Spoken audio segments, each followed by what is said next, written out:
All right, guys. As you're finishing up, we'll get ready for our session. I don't see any of the guys in here that helped with breakfast, but be sure to thank them when you see them. Cody, Keith, and Carol. It's got a nice little ring to it. Did an awesome job at breakfast. So super. Like I said, I don't know if any of them are around, but make sure you thank them when you see them. John Spatafora of Crossworld is going to be leading our session this morning, so I'll let John introduce himself. Everybody grab a handout there and a card. Some of those handouts printed front and back. Some of them are two separate pages. So, the mic is on. Yeah, you're good. So, the handout, the cards are for after the talk, and I'll be explaining them. The handouts are the 7 tips or something. Both of the things you can take home with you. And I wanted to leave something as a reminder of what we'll talk what we're going to talk about. As a practical kind of the handout being the mamma mia, quasi. Just hope that stays on there. Okay, very good. I appreciate that. Well, it's I just wanted to begin with a 1-minute video. I don't know if you've ever seen this before, but it's a good starting point. We're going to see if this is going to work.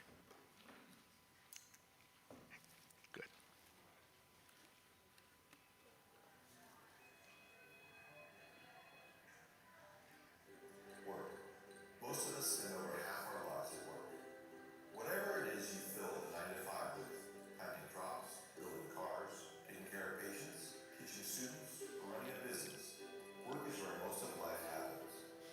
For some, work is a drain. They dread Monday mornings, forcing themselves to struggle through because they need the paycheck, while many times feeling trapped and beaten down with their job. Some people love their work. They're good at what they do. It energizes them. It's a place of security, a place to chase dreams, desires, and success. At work, they find fulfillment. We often forget to connect our faith to our work. We don't consider the reasons God may have us at our job. We don't think about the purpose and meaning we could bring to our work. We simply focus on how it makes us feel. But what if we saw our work as an opportunity to worship? As Christians, we are called to serve Christ with our lives. For a few, that means working as a pastor, a youth minister, or a missionary. Others serve the church by teaching children or singing in the choir.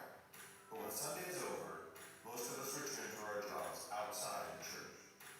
For us, our mission is in the marketplace. We may not be the kind of missionary that moves to the far regions of Africa, but around the conference table, around the water cooler, or around the cubicle, we have an opportunity to worship the God who created us. He gave us skill. He gave us passion. He gave us work. When we do our jobs with excellence and integrity and diligence, it's an act of worship. We are displaying God's craftsmanship to the non-living world around us. We are earning the right to be heard.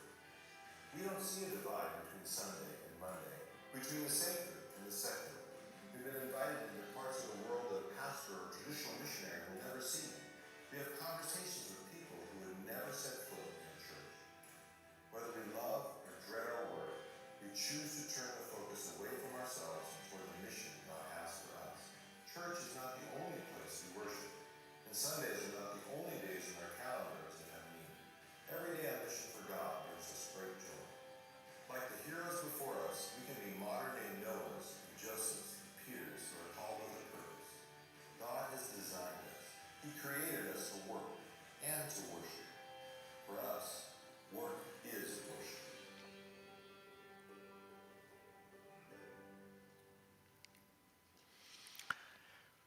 We're thrilled for the opportunity to be with you this weekend. We didn't realize it when we scheduled the event that today marked the 20th anniversary of 9/11. Did not realize that. I just saw that just a couple weeks ago. And talking about a date that changed the world as we know it and the way we do things. I don't believe it to be an exaggeration to say that what we are briefly considering this weekend, and I emphasize briefly because this is an enormous conversation of what it looks like and everything that goes into integrating our faith in our everyday lives, where you have the lordship of Christ over every aspect of our lives and what that looks like in our day-to-day. Big conversation. I don't believe it's an exaggeration to say that if it was embraced, if this conversation, what we're talking about, was embraced by every follower of Jesus, it would bring significant blessing and change to the world, just as the biblical gospel has always done where it has penetrated society and culture. I've titled our talk this morning, "Who Do You Think You Are?" Because I think we know that who we really believe ourselves to be, what we really believe our identity to be, whether we are aware of it or not, is lived out every day in our lives. We live out who we believe ourselves to be.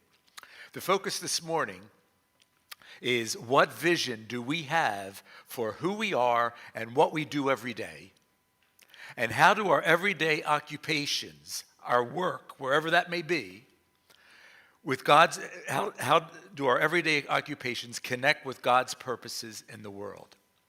It's sort of like the questions of life. Who am I? Why am I here?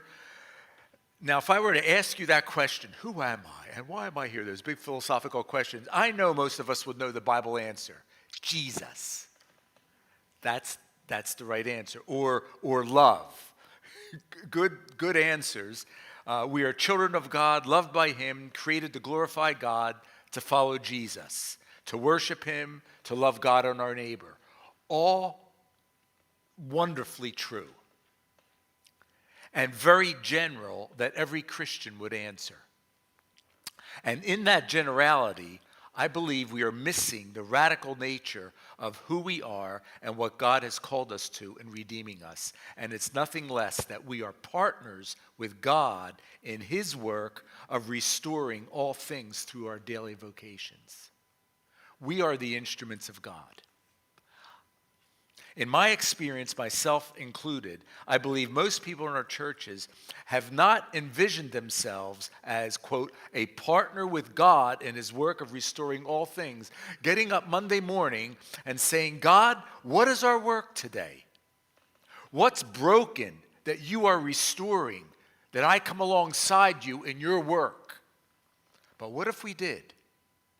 What if God's people, throughout the breadth and length of the land, everyone who truly belongs to Him, woke up, who have experienced His shalom through Christ, would bring that influence where we live and work, intentionally seeking what God is doing, His kingdom, radically loving people in whatever space we enter.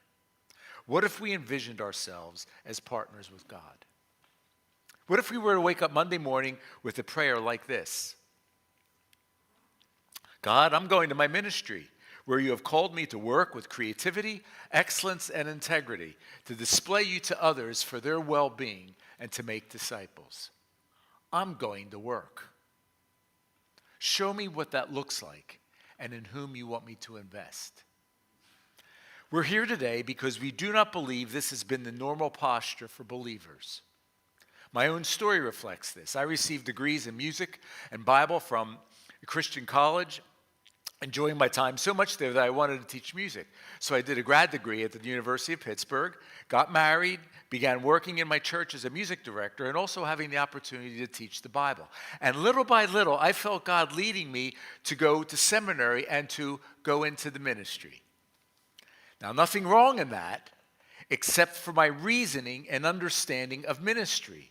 I said to myself and others, and these were almost the literal words that I was processing as I was making this decision. What would I rather do for a career? Teach music or go into full-time ministry to communicate God's word, which can change lives? And people would affirm, yes, amen. But what do you hear in that comparison? What do you hear? They're two different things, that's right. This separated view of life. A separation in which those of us in full-time ministry, pastors and missionaries, are the primary ones doing God's work, and then there's everyone else. Now, there's nothing wrong with being a pastor or missionary. I was both, a pastor in my sending church and a missionary in Italy for 18 years. Thinking that one is more spiritual or more ministry than another, that's an issue. That's an issue. And the statistics bear this out, that of the way we're talking about thinking. So the LaTurner Center for Faith and Work did a survey of church people in which 70% were unsure about how their work serves God. Almost 80% say their work is less valuable than a pastor's, and 60% have no clarity about their calling. Instead, we like to say, if you or your pastor goes to work for different reasons, then at least one of you is going to work for the wrong reason. Think about it. And for the rest of our time today, we want to think about that reason, or what we call a theology of work. Now, as soon as that you hear theology of work, don't worry about it. Theology of work isn't just for the seminarians. We are all here theologians. Every single one of us here is a theologian. Every single one of us here has their thoughts about who God is, who we are, and who we are in this world, and how it all relates. Every single one of us here has thoughts about that. We are theologians about that. Well, we want to look at what God says about that and about our work and God's reason for work. And before I go any further, there are some of you here that I know that are no longer employed. You have entered that season of life called so-called retirement. Well, you are still working because work is activity involving mental or physical effort done in order to achieve a result. So we see that it goes far beyond employment. And it's far beyond. Grandparenting can be delightful work. Marriage is work. It's not always delightful, but it's work. It's work. Going to school, our students, whether they're in middle school, wherever they are, that's their work for now, and they're included in this conversation. That's their work. So what we refer to it as whole life discipleship. It's all of life, whether you're employed or not, because we all know if you're not employed and you need to be employed, it's work looking for that employment. What does that look like? So what is the purpose of our work? Well, if there's one scripture verse, and if there's one scripture verse that we could think of, it could be 1 Corinthians 10:31. So whatever you do, whether you eat or drink, whatever you do all for the glory of God. Whatever you do. And someone has said, whatever you do, I wonder what he's left out. Nothing left out. And we would say further that our work is to be a reflection of God and means of his work. We use that word, to glorify God and everything. And in Christian circles, we use that term all the time, glorify God. But what do we mean by that? I think we have to get more specific. To glorify God means that we are a reflection of who God is wherever we are. Not only, but to glorify him means that we are the means of his work in the world. God is at work in the world. Everyone here would admit that. God is at work in the world. Amen? Amen? What's more amazing about it is we are the means of that work in the world. Every single one of us here. And I don't believe necessarily that we wake up Monday morning thinking that way. And that's the way we have to begin waking up. So we begin with at the very beginning, because this thought is, this is from the first page of the Bible, what I call the original Great Commission in Genesis chapter 1, verses 26 to 28. I'll read an abbreviation of that's up on the screen. Let us make man in our image, according to our likeness. God blessed them, and God said to them, be fruitful and multiply and fill the earth and subdue it and rule over the fish of the sea and over the birds of the sky and over every living thing that moves on the earth. I call it the original Great Commission. Can you see why? He's telling them to multiply and fill the earth. The exact same thing that Jesus told his disciples. Keep in mind that when God said this, he's saying it to humanity in relationship with God. Genesis 3 hadn't happened. What was God's intention when he said this to humanity? To multiply and fill the earth. What would the earth have been filled with? Followers of God. Thank you. Followers of God. Worshipers of God. Better and more specifically, according to Genesis 1, worshipers who were reflecting his image in all the world. So what does it mean to reflect his glory in all the world? What do we have to ask that question, and we kind of know the end, but what do we reflect of God? What do we reflect of God? This is an enormous conversation being created in the image of God and all that that entails. But I like to sum it up in 3 different ways that we reflect the image of God. First, we reflect his love. We reflect his love. We know that God is that beautiful doctrine of the Trinity, which means that God is an eternal community of perfect love. And we were made in that image. And that's the reason why, no matter if you're an atheist, agnostic, no matter who you are, every single human being on the face of the earth desires to give love and a desire to receive love. That levels the playing field in our relationship with people.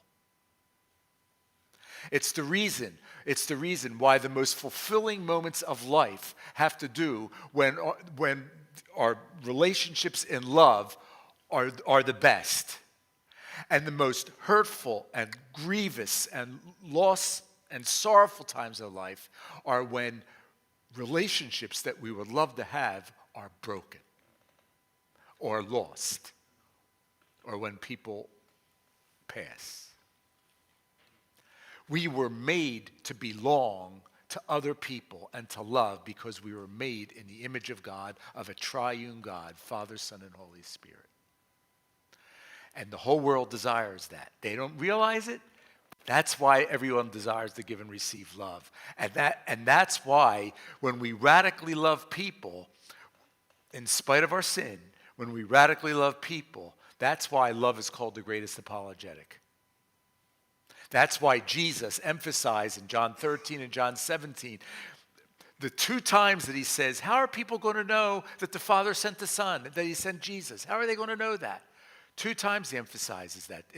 In the command that he gave to his disciples and in the high priestly prayer in John 17, where 4 times he talks about the world will know that the Father sent me by the love and by the unity that this manifested with my people. That's why love is so important as we wake up and go into our daily occupations, that's the overriding posture of our lives. We also reflect his justice. And of course, justice means that there is never any sin or darkness to compromise God's love.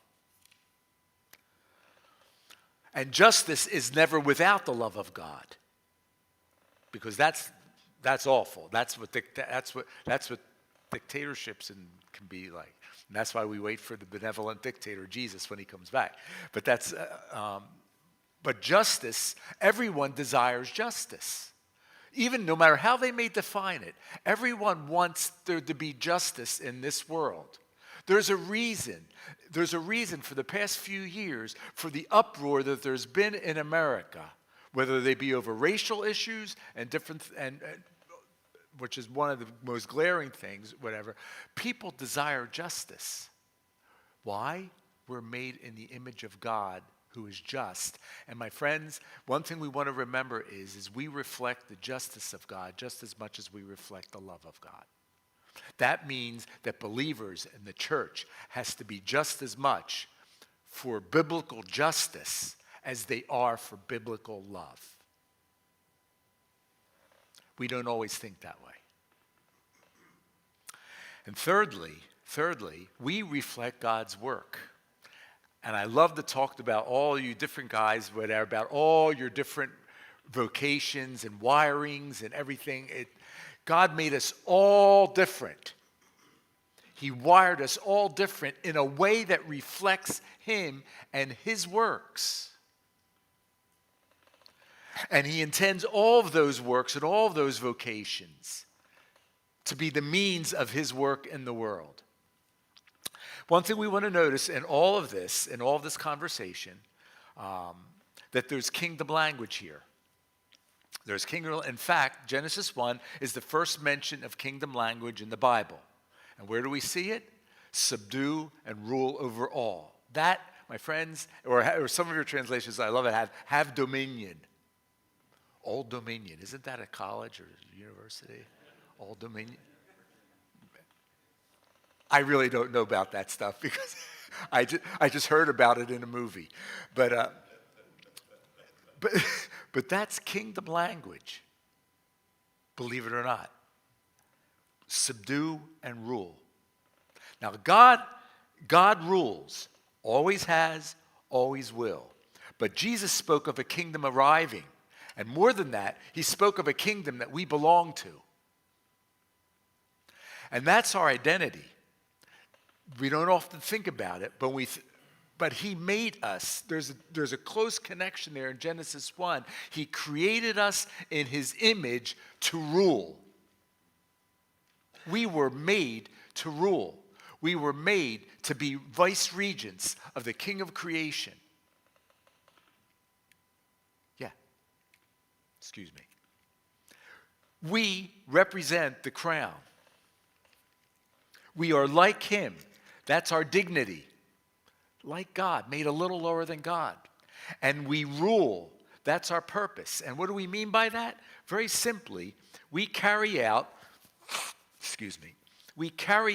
his kingdom work in all the world through our work, wherever we live and work. That's the vision of who we are. We are God's vice regents. And I can almost guarantee that we do not wake up Monday morning thinking, and I know it's a challenge because we have not been taught this way. We do not wake up Monday morning thinking, God, I'm your vice regent to rule on your behalf. That's what you created me to be. That's the vision, my friends, of who we are from the very first page of the Bible. Now, these verses on the very first page of the Bible have been called by the theologians a cultural mandate.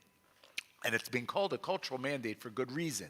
Because wherever we go, we create and influence culture, whether we are intentional about it or not, because culture happens through the ongoing words, actions, and attitudes of people in a group setting over time. Let me say that again. Culture happens through the ongoing words, actions, and attitudes of people in a group setting over time. So all the different ethnicities have different cultures, okay? So I'm Italian American. Now, you all know what some of the stereotypical cultural traits of Italians are. Loud, in your face, passionate, olive-skinned. That's Southern Italian. Because the Italians that we know in this country are primarily Southern Italians. They came from the southern part of Italy, which is poor, to discover the American dream. Northern Italians can be totally different. And there's prejudice, there's racism between Northern Italians and Southern Italians. There's cultural differences there.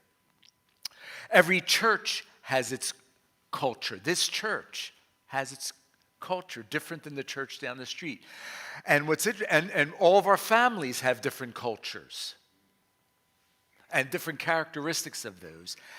And every workplace has its culture. It's good and bad. And we'll get to that at the end in terms of thinking about that a little bit. So, for instance, Carmen Gallo, he's a consultant for the likes of Bill Gates and people like that. He says, whether we plan it or not, culture will happen. Why not create the culture we want? It's going to happen. So, for instance, what was the culture of Starbucks that Howard Schultz wanted to form? What did he want to do in Starbucks after he came back from Italy and experienced the beautiful bars on every corner of Italy where you could drink coffee? What did he want? He wanted a great experience. What else did he want? Pardon me? Yep. He wanted literally a third place between home and work where they not only celebrated coffee, but they celebrated connection. Incidentally, where they celebrated connection, that's a great Trinitarian cultural trait.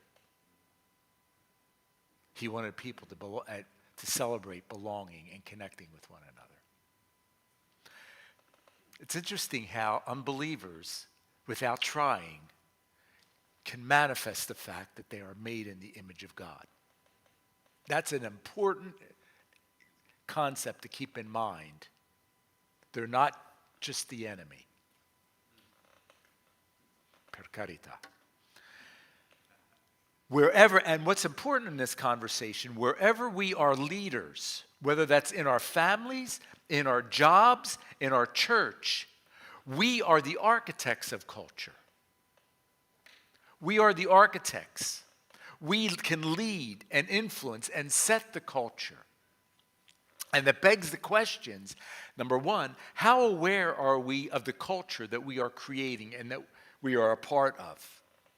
How aware of that? Could we identify that? Number two, what are we creating? By the way we lead, by the way we act, by what we contribute, what we bring to it. Now, when God gave his mandate to steward creation on his behalf, can you think of what characterized the culture of work and relationships in the environment of Genesis 1? What characterized that culture of Genesis 1? I'll give you a hint. It can be summed up in one word, but what characterized that? What characterized that? Anybody?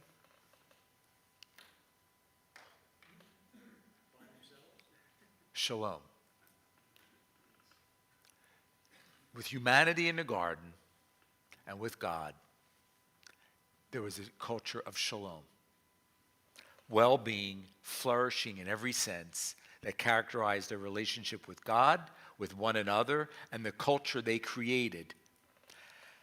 And it's what we are created for. It's the way things should be. So as God's vice regents, humanity was the means of God's work to develop a world of shalom where humanity would flourish and glorify him. Keep in mind, my friends, we have to keep in mind, this is before Genesis 3. This is what God intended, and we'll get back to that. This is what God intended. So, for instance, can you imagine this scene for ourselves and before the throne room of God?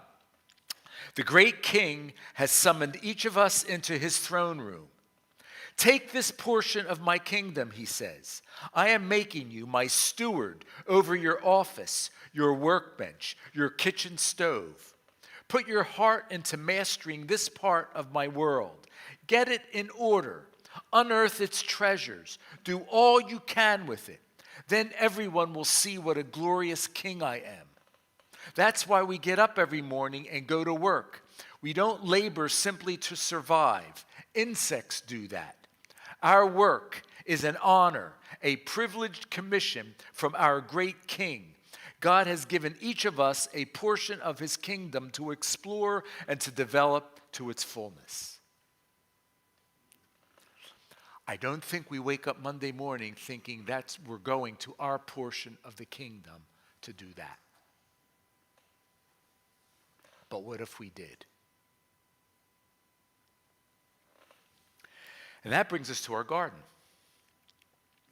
Our garden is humanity's workplace on mission. So, Genesis 2:15, and Dale referred to it last night, where we're told, where the man is told to cultivate and keep the garden. Work starts in the garden that God worked to create, and we know work is not an evil add-on because of the fall. On the contrary, it's a reflection of a working God. Work is built into our DNA.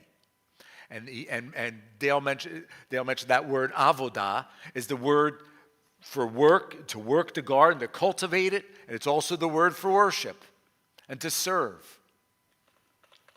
We imitate God in our work.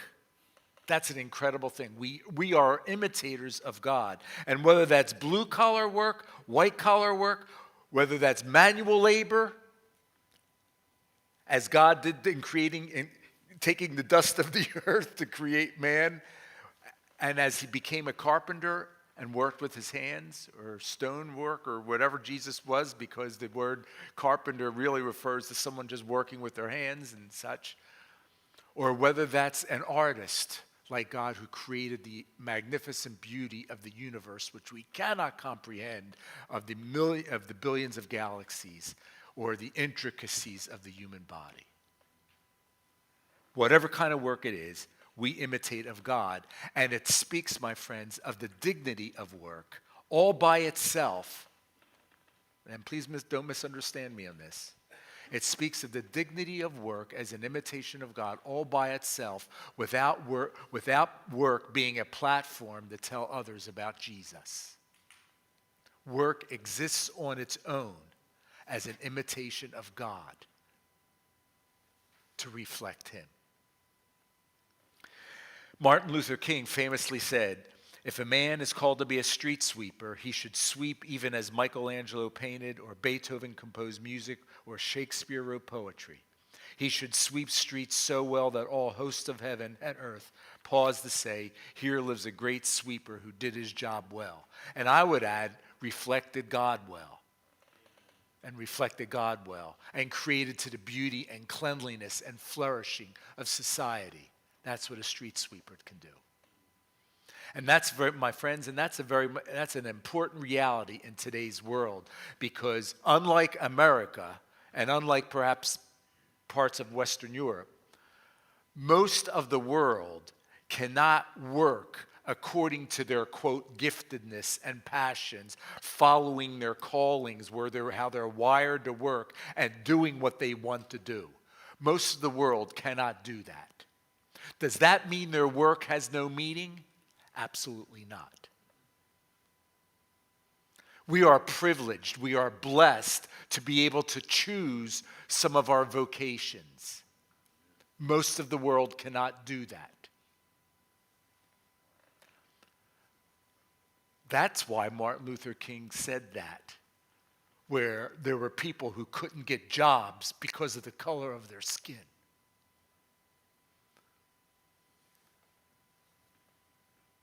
They couldn't get jobs because of the color of their skin. And they had jobs of sweeping streets. And he wanted to lift them up. And he biblically did that. That is absolutely correct. What does all this say about our garden where we live and work? Our work is our sacred venue to love God and others. It is our place where we create, shape, and influence culture to reflect his love, justice, and beauty. We bring flourishing and blessing to our world. It's our venue for making disciples. And incidentally, it broadens the meaning of disciple making. Disciple making is not simply, it includes this, is not simply about telling someone others about Jesus to get them to heaven. It certainly includes that, but it is so far much more. Because the disciple-making mandate goes back to Genesis 1, the cultural mandate. Now, we know sin messed all that up. That's true. But just for a moment, imagine if Genesis 1 was fulfilled and Genesis 3 did not happen. What would we have? That's easy. Very good, you learned. Shalom. We would have a whole world that reflects God's glory in which humanity flourishes, a whole world reflects God's love and justice, his shalom. What's important in this conversation for us today is God has not rescinded that Genesis 1 mandate. God's intent is a flourishing humanity and a world that reflects and glorifies him. And that's his vision. We are his vice regents, his partners, his ambassadors, his agents until he comes. And where the gospel penetrates, there is a measure of that shalom. And there is a measure of that flourishing. But Genesis 3 did happen, and sin enters. And shalom has been vandalized. Culture reflects our corruption. We know that well. And the consequences of the fall regarding Satan, regarding the woman and sexuality, regarding man and nature. And we know that work is hard, it's disappointing, it's characterized by selfishness, and it's characterized by the conflict that entered the world. And we are, as we like to say, as image bearers of God, we are macchiato. That's an Italian word. It literally means stained. The image of God is still in us. It's still in all humanity, but it's stained. It's corrupt. When you get a latte macchiato, it's a glass of steamed milk with a little stain or spot of espresso. When you get an espresso macchiato, it's an espresso stained by a little bit of milk, of steamed milk. We are stained. We are macchiato. But the image of God is still there. And it's still there in wonderful ways, even in the unbeliever. And the entrance of sin means our world is broken, people are exploited, life does not work as God intended, and exponentially so where the gospel has had little or no influence. And every work culture manifests this differently. And we could go into that, and we will at the end, how your different work cultures manifest good things and bad things. But my kids are in 3 different work cultures. One of them is a teacher, one of them is an engineer, and one of them is a nurse practitioner. And I'll use the example of my wife, who's a nurse, and my daughter, who's a nurse practitioner, in the healthcare profession. Now, if there's any nurses here, but they basically say nurses can be so catty. And what they refer to is the way people talk behind one another's back and the stuff that goes on. And it's not just in the healthcare profession. It's not just among nurses. We know that. But we hear of that stuff all the time. And my son talks about the corporate world and how the corporate world, he wanted no parts of it. He happens to be in it right now, but he wanted no parts of it. Why? Because there's different characteristics of the culture of that, of the politics that goes on, of the stuff of the unfairness that goes on. Well, we all know that fairness was thrown out with Genesis 3, fairness in the workplace, so to speak. But every work culture manifests that differently. The meaning of work in a fallen world generally falls between 2 extremes. Generally, you have those who think of their work as a paycheck, a utilitarian kind of meaning, where I work so that I can pay the bills, and it's just a job. And the other end of the extreme is where you have workaholism, where I find my ultimate meaning in work. We were meant to find meaning in work, but not our ultimate meaning. And there's a big difference in that. And God has not canceled his Genesis mandate, so much so that he sent Jesus. So Jesus enters to reverse the fall and to restore all things broken, to bless the world. And so we see that from the beginning of Genesis 3. We see that when God calls out Abraham, and we see that in a wonderful verse in Colossians chapter 1, where the grand purpose of God is for God to reconcile all things to himself by the blood of the cross. Jesus' coming, cross, and resurrection are not just about getting people to heaven, as important as that is. Jesus' work was sufficient to reconcile all things by the blood of the cross, providing for the restoration of the universe, the new heavens and the earth. But it begins now. The kingdom has broken in, and it's broken into our world, and it's broken into our lives. And that affects the way we look at ourselves, and it affects the way we look at our own work and our purpose for being here. God's kingdom has broken into the world through Jesus and through us. So we are restored image bearers, mandated to fill the earth and rule over all under King Jesus.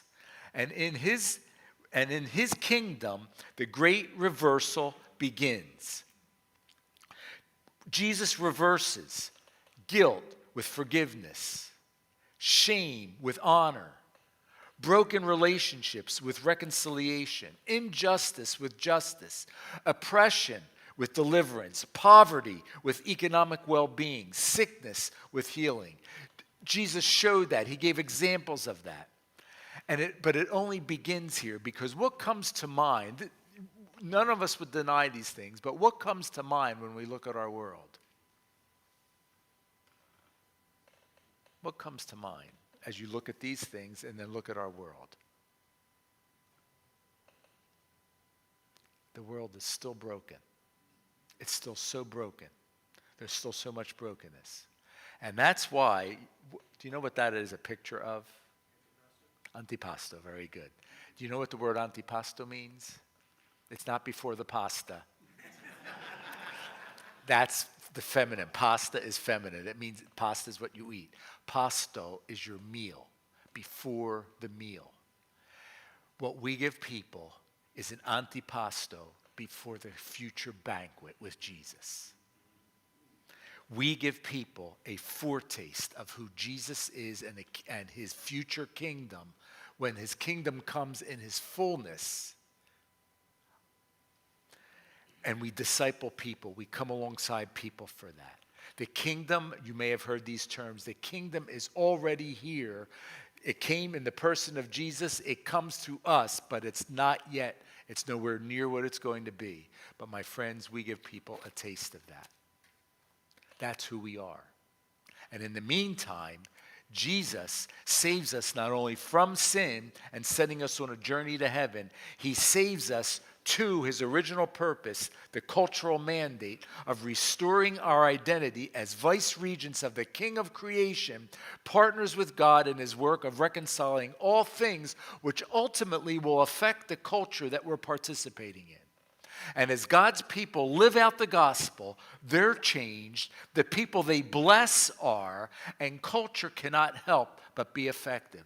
And that's at small levels and that's at large levels. When you trusted Jesus, the culture of your life and all those around you was changed.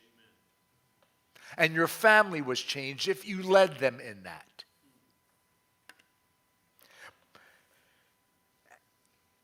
But even it happens at big levels. It can happen in your workplace.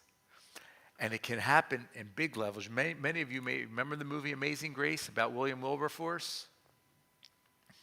And that's he was a politician. He was a member of parliament. And he was also a preacher. And he couldn't decide what to do.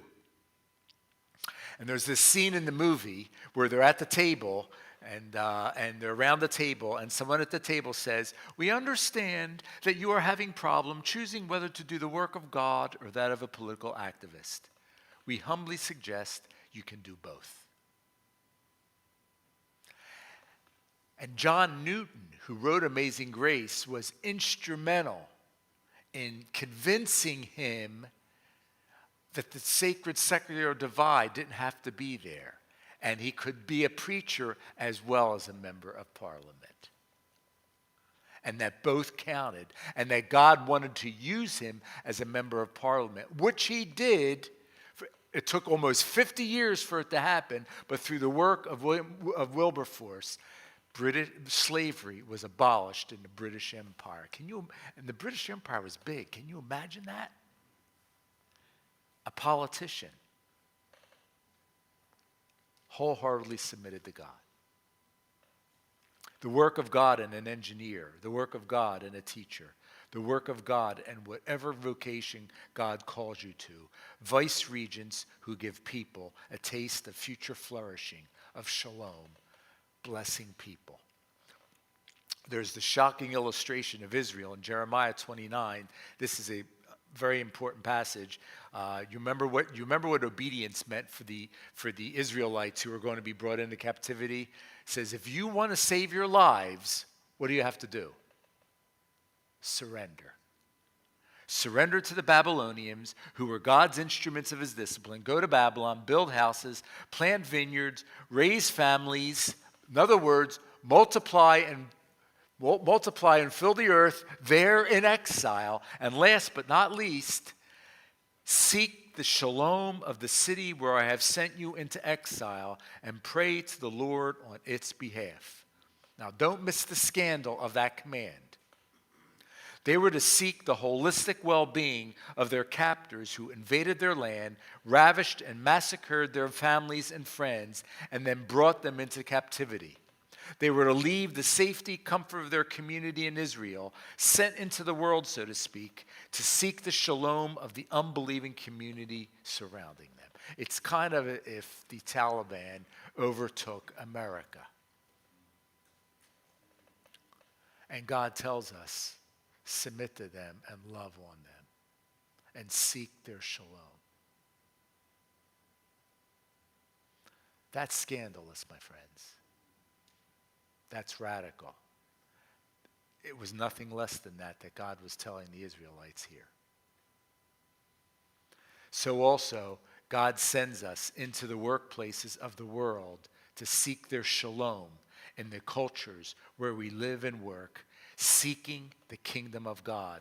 And incidentally, where we talk about being sent into the world, incidentally, that all of this is the basis of why about 10 years ago, Crossworld totally retooled and recast its vision to send what we call disciple makers from all professions, bringing God's love to life in the world's least reached marketplaces. Because for about a couple hundred years, for the most part, not exclusively, for the most part, we had excluded most of God's people from God's global work, relegating it to the ones feeling called to be missionaries, and not to the engineers, and not to the teachers, and not to everyone else.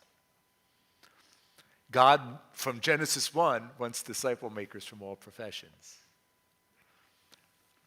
For all of us. So who are you? Vice regents of the King of creation, partners with God in his work of restoring all things to our daily vocations. And my friends, our world is a world in need of hope, and we have hope to give them. So I conclude with this quote about the book of Revelation. The book of Revelation shows me that the destiny of the earth is to be fully inhabited by heaven. My ultimate hope is not to be whisked away. Our ultimate hope is not to be whisked away to a paradise in the clouds, but to see the world made new, for heaven and earth to become one. As followers of Jesus, filled with the Spirit, I am a forerunner, like John the Baptist was. I am a forerunner, a citizen of this future hope here and now. I carry the shalom of God into a troubled world that desperately needs it. We serve an antipasto to the people that we rub shoulders with every day in our daily occupations, Monday through Saturday. Not to the exclusion of Sunday, but keep in mind, Sunday is a couple hours a week that we're together with God's people. And Sunday, amongst other things, is the day where we are shepherded and equipped to go out the rest of the week to carry the shalom of God to the world. I want to leave you with there are some table questions in your cards there, and there's 3 questions that I want for about the next 15 minutes, just to talk around your table. What is good in your daily, wherever you are daily, in your daily work and daily context? What is good that you can promote, celebrate, and protect? Where do you see God working? Where you are. And he is working. He is working because you're there. He's working in you, and he's going to work through you somehow. Where do you see God working? And what is good that you can promote, celebrate, and protect? What is missing in your daily context that you can contribute? Or what is broken that you can do something about? And then the third question, who might you be able to bless at your work? Who might you be able to bless at your work? Let's spend about 10 or 15 minutes talking about that, around our tables. Okay? There's no table leaders, but just feel free to just start processing this about that.